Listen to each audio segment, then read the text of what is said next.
kanina, of course, sumabog na naman ang social media dahil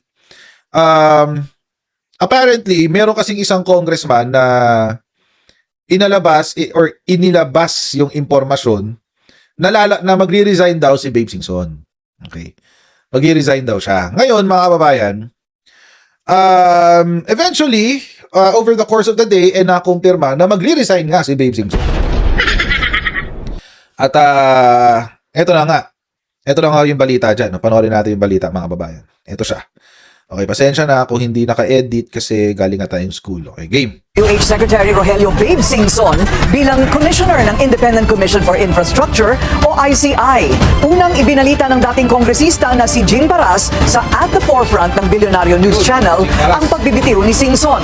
Narito ang agenda report ni Attorney Karen Jimeno. Nagbitiw na raw sa kanyang pwesto sa Independent Commission on Infrastructure si Rogelio Babes Singson. Ayon kay Jacinto Paras na Presidential Advisor for Political Affairs ni FPRRD. I bumped into Babe Singson. Oh, okay.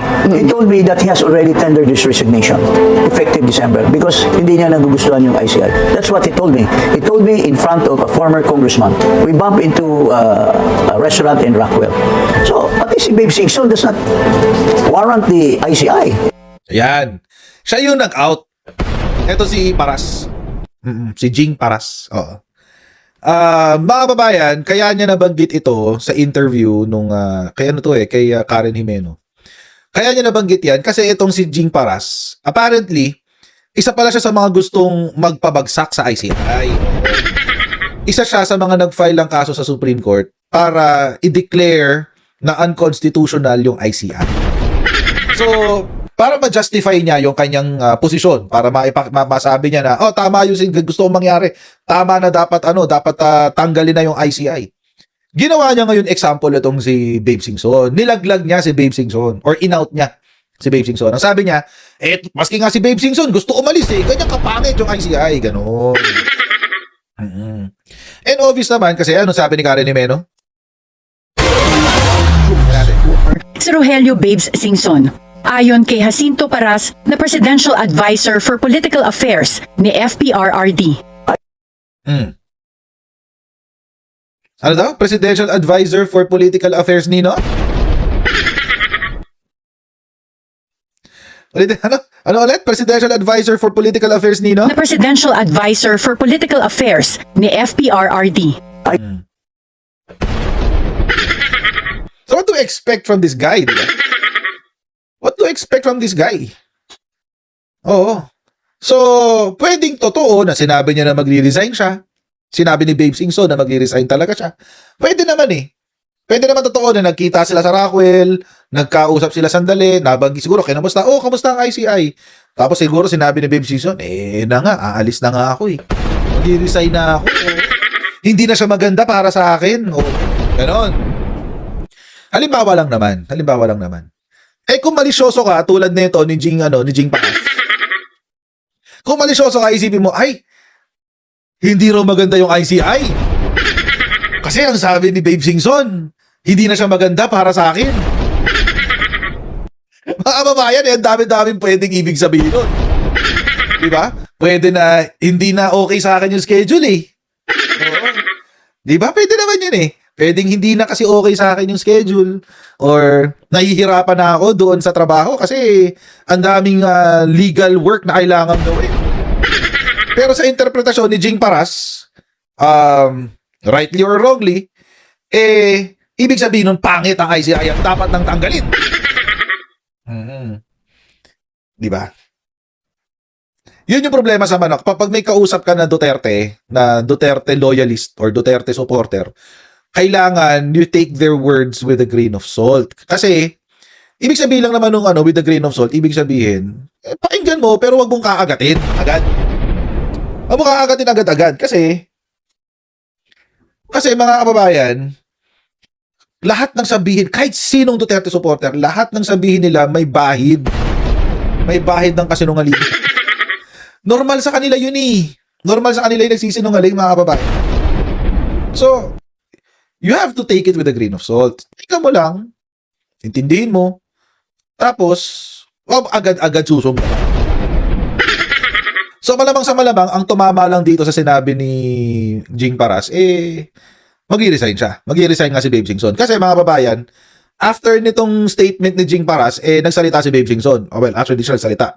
Nagpadala siya ng mensahe sa bilyonaryo. I bump into resignation. Told me, warrant the Sinabi ng former sa kanyang text message sa Billionaire News Channel, sinabi ng former DPWH Secretary na winding up na siya dahil mga lawyers na aniya ang kailangan ng komisyon.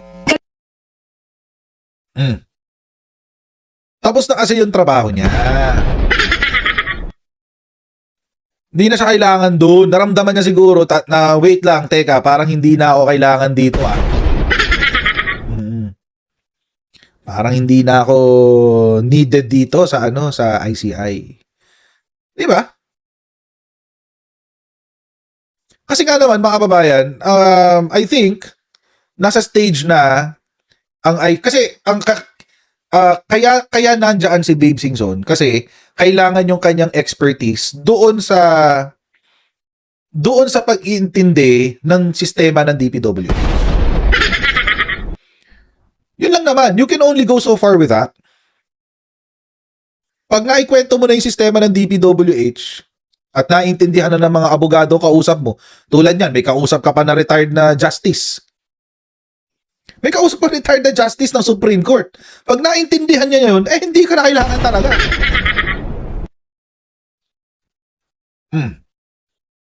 So baka yung with all due respect kay Babe Singson, actually, he is one of the ones that I respect. Ito si Babe Singson. Kasi nabutan ko yung panahon na siya yung DPWH secretary. Medyo maayos nung panahon na yun. Medyo lang. Not totally, pero maayos. Medyo maayos, oo. So yun. Okay na kasi, tapos na eh. Ano pang gagawin niya? Di ba? Pag naikwento mo na lahat, yung buong proseso, wala ka nang gagawin dun. Nganga ka na lang. Ang kailangan mo, investigador. Sigurado. Kasi yan yung mga ngalap ng mga ebidensya. Si investigador. Kailangan mo abogado. Si abogado naman, titignan yung ebidensya, titignan kung paano ka makakapag-apply. So, actually, hindi pa tapos ang trabaho ng ICI. Pero yung trabaho ni Babe Singson, patapos na. Kaya nga sabi niya, sinabi ko winding up na ako dahil mga lawyers na ang kailangan nila. From the horse's mouth na yan, mga kababayan. Ha? From the horse's mouth. Pero tingnan nyo ang reaksyon ng ibang mga tao. And I think ako personally, ito ang reaksyon ng mga taong gustong lagyan ng mali siya ang pag-alis ni Babe Singson. Ito yung sinabi ni etong mga host ng Bilyonaryo. Umalis si Babe Singson. Wala, isipan no? Diyan na kayo Ito, umpisa natin. Ayan. Bakit kaya? Bakit kaya umalis si Babe Singson? Wala, isipan no? Diyan na kayo Okay, pakikuha yung script. Sige. Hindi, meron lang akong titingnan. Sige, tingnan mo na ngayon. Okay, Ang sabi kasi nila, officially, kasi ang sabi niya kay Congressman Jing Paras, yan ay dahil sa... Ayaw na niya. Hindi, ICI. hindi ganun. Parang, I've done my thing, now it's time for the lawyers to take over. Okay. Pero naniniwala ka ba doon? Hindi ako naniniwala. Oo, hindi ka naniniwala. oo. Because ano ang theory mo? Kasi matagal na rin na intriga na nag-threaten to resign na rin eh. Really? Si former Secretary Singson sa Because? ICI.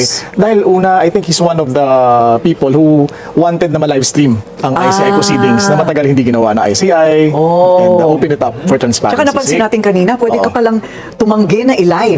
Pwede pala yun. Kaya defeat yung purpose. Defeated ang purpose. O ano naman yung nandyan sa cellphone mo? Ang sabi ni Congressman... Daya mo, may kodigo ka ha? Hindi kasi kakabasa ko lang. Sabi ni Congressman Erice, ICI is now dead. Okay. It has no credibility, especially ngayon, bago ang naratibo ng palasyo.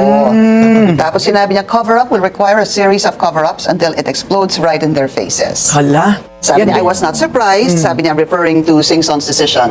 And we exchanged texts. Ibig mo sabihin, Marami pa eh. ibig mo sabihin, hindi totoo yung sinabi ni nung parang pinakapinuno ng ICI na dahil tumatanda Si na, Justice. Dahil sa- tumatanda na si Taken Singson. out na raw ang stress sa kanyang aging body. Right. Baka naman masolusyonan pa ng anti-aging. Vitamins? Turuan mo nga. Vitamins, stem cell lang yan. O, may Stem panahon pa. cell. Pwede pa Mahal nga bumalik. lang, pero, hindi, tama rin naman yung sinabi ni, former Congressman Jing Paras. Parang walang pagkukunan ng budget. Di ba parang it's unlawful yung nangyari na binuo yan, supposedly independent, walang allotted budget, and then not really entirely independent. Because, Why? Because They they rely- came from the executive. Right, yeah, they serve at the pleasure of. At saka another thing there, Wait. Sabi ni Corina, illegal daw yung budget. No. That is what the contingency funds of the president is for.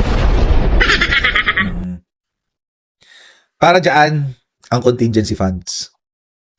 Mga kababayan, ulitin natin ha. Review lang, review. Kasi dito, sa sinabi ni Corina Sanchez, parang merong implication ng malversation of public funds. Walang line item sa budget, hindi nakasulat sa budget, pero pinondohan. Ganun eh. Parang ganun yung sinasabi ni ni Corina Sanchez. Actually, ano pa sabi niya?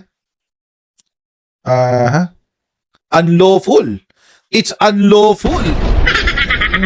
Unlawful daw. Oo. Corina Sanchez, FYI lang. Meron kasi tayong tinatawag na contingency fund. At nakasulat doon sa contingency funds, kung titingnan mo yung General Appropriations Act, under contingency funds ng Office of the President, mga kababayan, nakasulat doon na ang contingency funds are funds that are earmarked for new and urgent programs of the President. Diba? For new and urgent programs of the President. So mga kababayan, pag sinabi natin na ang Office of the pag sinabi natin unlawful ang pagbibigay ng budget sa ICI ng Office of the President, you're saying that the President committed malversation of public funds. Oo. Dahil gumamit siya ng budget na hindi naman nakalaan doon sa ICI, pero binadgetan. Not necessarily. Meron tayong tinatawag na contingency funds, and it is irresponsible sa mga journalist na magsalita ng ganito, lalong-lalo na kung hindi naman na naiintindihan yung ganong klaseng sistema. Dapat tinalamunan niya kung unlawful talaga. Kasi mga kababayan, kahit ito hindi parte ng news at sila ay nag-share lamang ng kanilang opinion, because they are news anchors sila eh. Yung ordinaryong tao, yung taong katulad ko na yung mga taong hindi katulad natin na laging nakikinig ng balita, isipin, ay oo nga no, ba't nga niya ginamit nun? Unlawful nga. Di ba? Alam niyo si PBBM ngayon, wala siyang kakampi. Naniwala kahit sa hindi. Wala siyang kakampi ngayon. Wag mo natin kalimutan yung mga dilaw at mga kakamping. Ang tinitira nila, si Digong. Pero they're not supportive of the administration. Ulitin ko yung mga kakamping tsaka mga dilaw, mukhang kumakampi sa administration. Bakit? Dahil kasama sila sa pagtira kay Rodrigo Duterte. But make no mistake, they're not allies. They're not allies. Mukha lang. Kasi nga, iisa tayo ng tinitira, si Rodrigo Duterte. At yung Duterte family. Pero, when the opportunity comes, kapag nagkaroon ng pagkakataon, tulad ngayon, magsasalita ang mga katulad ni Egay Erice na walang kwenta ang mga ginagawa ng Pangulo.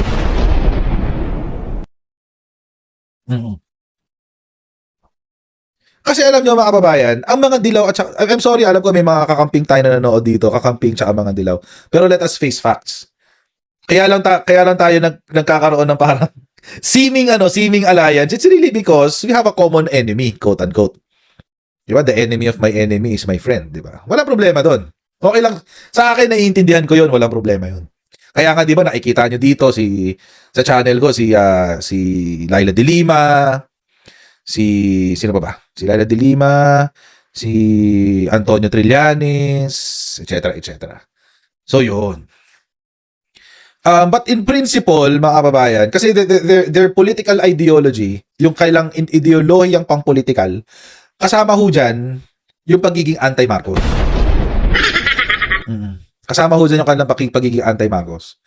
Lalo pag komunista ka, di ba? Lalo kapag yung mga CPP, ayun, matik yun. Kahit sino presidente, titirahin nun. Walang ano yun. Walang issue doon. Oo. Again, mga kababayan, I'm not hating right now. I'm not hating on the Kakamping and the Dilawans. Nire-recognize ko lang na this is an alliance of convenience. Wala talagang alliance between the Marcos supporters, the admin supporters, and the Kakampings. So, it is what it is. It is what it is. So, kapag nagkaroon ng pagkakataon, tulad ni Erice, nagkaroon siya ngayon ng pagkakataon para birahin ng administrasyon, gagawin nila. Gagawin nila yan. Sabi ni Egay Erice, sabi niya, ICI is now dead. It has no credibility. Especially ngayon, bago ang naratibo ng palasyo. Cover-up require a series of cover-ups until it explodes right in their faces. Unang-una, ang kredibilidad ng ICI ay hindi nakasabit kay Babe Singson. Sorry. Sorry to bust your bubble, Egay Erice.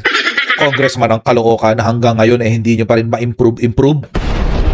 One of the poorest cities in the Philippines. Ang Caloocan. Kasi kundi, nahilig nyo kasi sa DDS yan. Tingnan yung lugar nyo. I know. Going back. By the way, si Egay Erice is not one to talk about credibility. Lalo na inakusahan niya si COMELEC Chairman George Erwin Garcia nung eleksyon na binayaran daw ng 1 billion pesos. Tapos nung hinamon siya na ilabas yung kanya mga ebidensya, yung mga ebidensya niya tsaka yung kay Marcoleta, iisa lang. Siya yun. Kinasuhan nga siya. So mga kababayan, again, ulitin ko lang yung punto. Ang kredibilidad po ng ICI ay hindi nakasabit sa isang tao. Ang kredibilidad po ng ICI ay nakasabit sa kanilang resulta. At ang kanilang resulta ay kung hindi nabuo ang ICI, malamang sa malamang hanggang ngayon, wala pang kinakasuhan sa flood control. Baka wala pa tayong nakakasuhan ngayon sa flood control. Kung hindi dahil sa ICI. Imagine, si Bong Revilla, round 2. Jinggoy Estrada, round 2.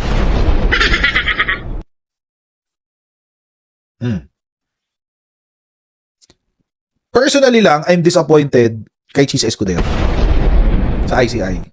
Pero, but anyway, intayin natin yung next nating topic. Kasi hindi next, yung i-record ko. Oh. Ayan. But anyway, so, alam nyo mga kababayan, ang patay na kredibilidad dito, yung kay Egay Erice. Personally, yung pag-exit sa akin ni Babe Singson is a non-issue. Mamaya sabihin ko sa inyo kung bakit. Pero tapusin muna natin itong video na to ni Bilyonaryo. Kalaunay kinumpirma na rin ni ICI Chairperson Andres Reyes Jr. na nagbitiw na nga si Singson. Effective December 15 daw ito, pero maaaring ma-extend hanggang December 21. They mentioned the very intense and stressful ICI work as taking stock on this aging body. Isa si Okay. So, balikan natin yung sinabi ni retired Justice Andres Reyes. O hindi fake news yan na magkamag-anak si Chavit tsaka si Babe Singson. Hindi sila magkamag-anak. That's fake news. Walang, magka-apelyido lang. Pero hindi sila magkamag-anak. So, sinabi po ni retired Justice Andres Reyes na according to the resignation letter, yung trabaho daw sa ICI is taking its toll on his mind and body.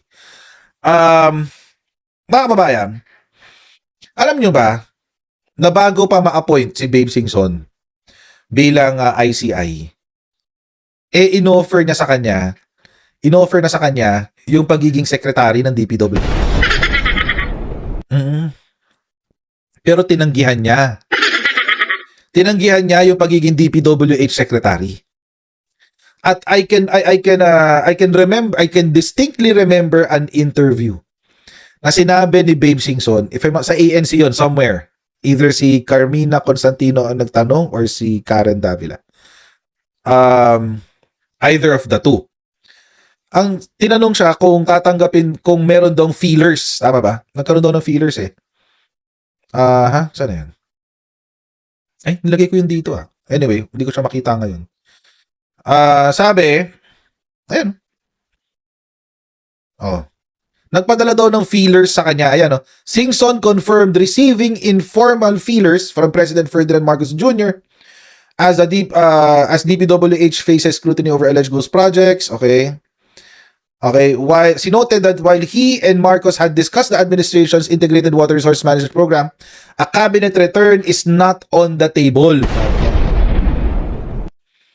Hindi rin natatanggapin. And mga kababayan, I distinctly remember sa isang interview, sinabi ni Singson kung bakit. Ang sabi niya, mga kababayan, number one, it's really stressful. Ayaw niya ng stress. Retired na raw siya at ayaw raw niya ng stress. Pangalawa, mahal daw niya ang buhay niya. Dahil daw kapag ginawa ito, sigurado, pag bumalik daw siya sa DPWH, sigurado, maraming magagalit sa kanya at baka malagay sa alanganin ng kanyang pamilya. Sinabi niya talaga yun. Pero ito nga, sabi sa balita, nag-volunteer siya